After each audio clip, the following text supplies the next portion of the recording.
다음 달 초 한국에서 처음으로 자체 개발한 한국형 전투기 시제기가 나온다. 정부는 KF-120대를 개발, 생산하는 데 총 18조 원을 투입하고 있다. 단군 이래 최대 사업이라고 불리는 배경이다. 어렵다고 전망했던 첨단 전투기 개발에서 기술 난관을 극복한 성공이 눈앞에 보인다. 하지만 10년 뒤 펼쳐질 안보 위협에 충분히 대응하기 어렵다는 지적도 나온다. 겉으로 드러난 전투기 수량만 비교하면 큰 문제가 없어 보인다. 1970년대 도입한 F-4F5 전투기는 곧 퇴역할 예정이다.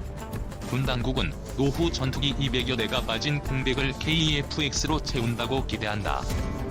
2030년대 초반 한국과 북한 그리고 중국과 일본이 보유할 4세대 이상 성능을 내는 전투기 보유 규모를 비교하면 한국 409대, 일본 412대, 중국 1000여 대, 북한 20여 대 수준이다.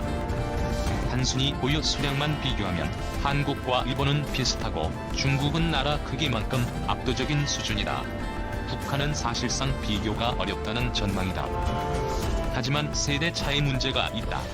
전투기 질적 수준까지 본다면 한국은 안심하기 어렵다.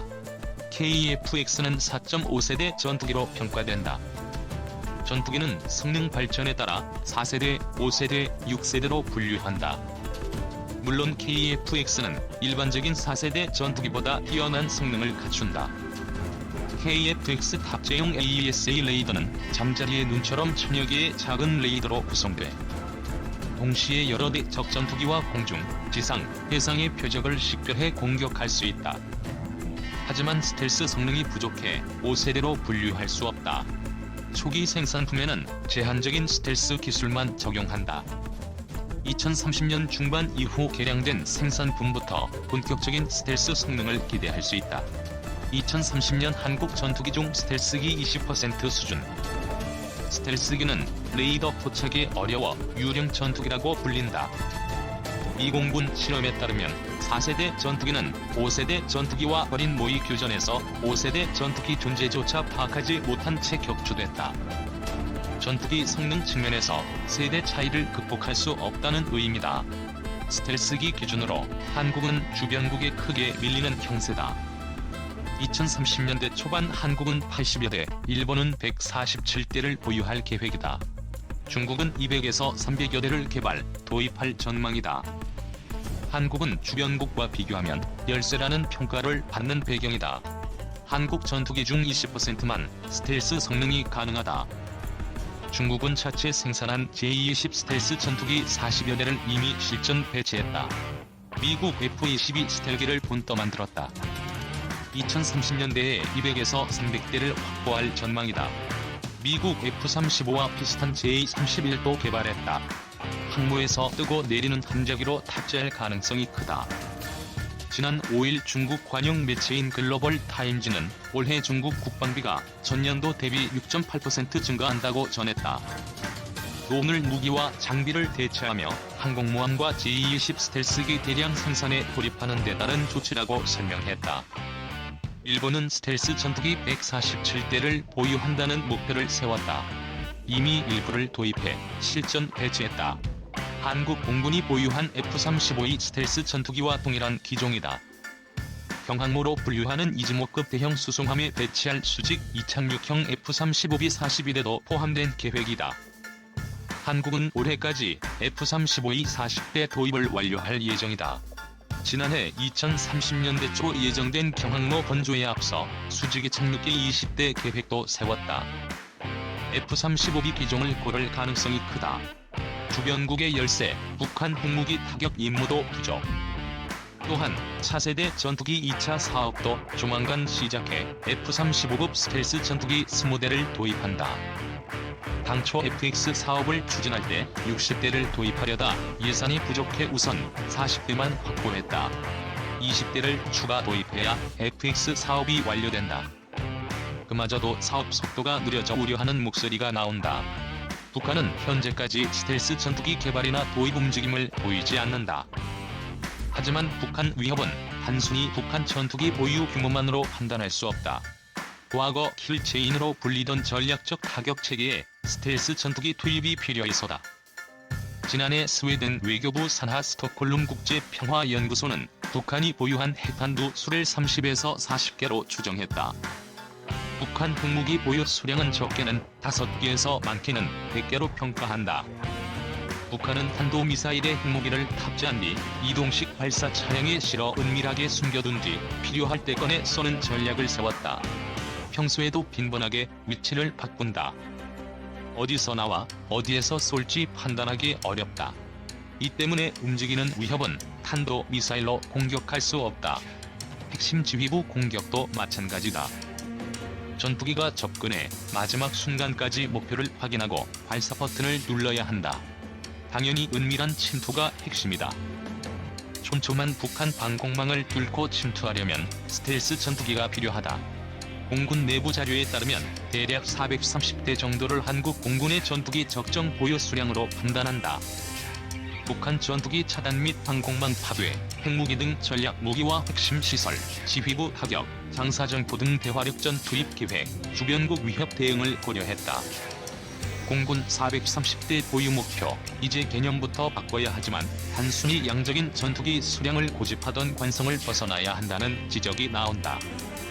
군 관계자는 20에서 30년 뒤 미래를 대비하려면 처음 군대에 들어와 임관하던 20에서 30년 전 그때 생각과 그 이후 쌓아왔던 경험을 과감하게 버려야 한다고 말했다.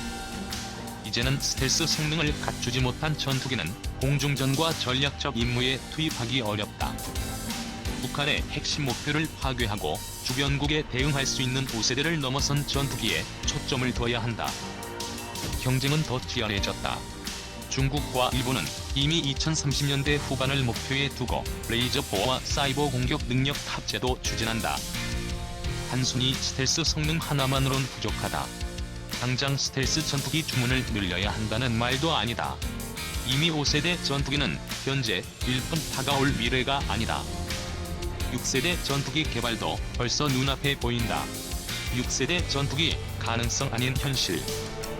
이미 본격적인 무인기에 앞서 일단 무인 겸용 개발과 함께 인간 조종사와 팀을 짜 임무를 맡는 단계에 도달했다. 기존 유인기를 무인기로 개조하는 기술도 빠르게 속도를 내고 있다. 2018년 미 공군 연구소가 공개한 동영상에선 F-35E 전투기 한 대가 무인 전투기 6대를 이끌고 다녔다. 인간 편대장을 도와주는 무인기는 로열 윙맨으로 불린다. 적방공 무기나 레이더를 파괴하는 임무를 맡는다. 미국과 호주가 공동으로 개발한 무인기는 지난달 말 첫 시험 비행에 성공했다. 미국뿐 아니라 러시아, 중국, 영국, 프랑스, 독일도 무인기를 연구하고 있다. 이쯤 되면 아무리 인공지능이 발전해도 전투기 조종사처럼 비행할 수 있을까? 라는 의문이 제기되는 게 당연하다. 그래서 미국 국방부 산하방위고등연구계획국은 실험을 해봤다. 지난해 8월 미국 존스 홉킨스 대학응용 물리연구소에서 알파도 파이트로 불린 실험에서 실제 전투기 조종사와 AI가 모의 교전을 벌였다. 이날 실험은 비행 능력을 검증하기 위해 근접전으로 치러졌다. 상대방을 기관포를 쏴 격추하는 방식이다. 결과는 5대 0으로 압도적이다.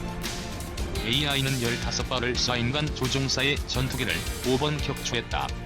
인간 베테랑 조종사는 도망만 다녔을 뿐 별다른 저항도 못했다. 6세대 전투기 출현은 어느덧 가까운 미래로 다가왔다. 실험 성과만 본다면 이미 현실로 나타났다. 하지만 안보 위협 평가와 무기 도입을 둘러싼 논쟁은 과거와 현재에 매몰돼 있다. 익명을 요구한 고위 소식통은 한국군은 과거에 만들어 지금 쓰고 있는 기술과 현재 위험만 생각한다며 미래 위협 변화 동향과 이에 대응할 기술 발전을 살펴야 한다고 말했다. 2. 예비군 창설 50주년, 미래전 대비한 예비군 정예화 필요하다. 오는 6일 육군동원 사령부 창설을 앞두고 미래전에 대비한 예비군 정예화 필요성에 대한 정책 토론회가 국회에서 열렸다. 국회 국방위원회 간사인 바른미래당 김중로 의원이 대표 의원인 국회미래안보포럼과 국방부 육군본부는 예비군 창설 50주년을 맞아 4차 산업혁명 시대 미래 예비군 혁신 방안을 주제로 3일 여의도 국회의원회관에서 정책 토론회를 가졌다. 이날 열린 토론회에서는 4차 산업혁명 시대의 예비 전력 발전 방향 주제로 라정주 화이터치 연구원 연구실장과 신인균 자주국방 네트워크 대표, 미 8군 중레이스 존장이 발제와 토론에 참석했다.